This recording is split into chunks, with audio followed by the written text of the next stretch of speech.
Երևանում բացահայտում ենք Դիլիջանը։ Green Rock հիմնադրամի Meet Dilijan նախաձեռնության պաշտոնական շնորհանդեսն է, որպես առաջնային զբոսաշրջային ուղղություն է ներկայացվում քաղաքը։ Այցելուներին այստեղ տրամադրել են տարատեսակ գործիքներ, հնարավորություն ընձեռելով խորությամբ բացահայտել Դիլիջանի բնությունը, հարուստ մշակույթը եւ խոհանոցը։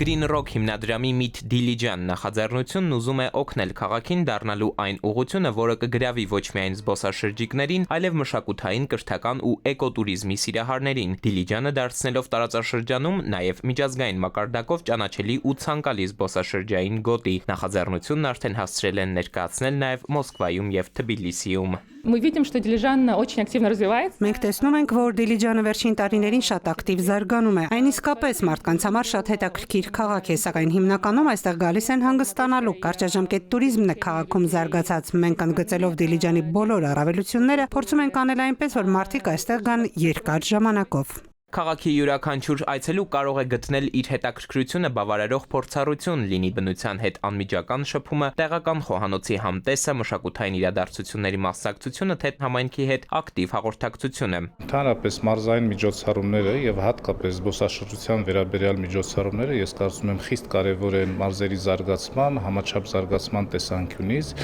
եւ խոշոր հաշվով մենք Հայաստանում այդքան էլ չունենք մեծ նախագծեր, կարծում եմ, որ նմանատիպ գործընթացները, նմանատիպ միջոցառումները իսկապես խոշոր նախագծեր ներգրավելու, թեկուզ այլ երկրներից, թեկուզ Հայաստանից ներդրումներ ներգրավելու տեսանկյունից բավականին լուրջ մեսիջ է։ Համագործակցության հուշագրի ստորագրման արարողություն, պանելային քննարկում, Երևանում Դիլիջանը բացահայտելու օրակարգն ընդգրկուն է միջոցառման մասնակիցներին տպավորող։ Էդուարդ Պողոսյան, Վահրամ Ավոյան, ժամը լրատվական։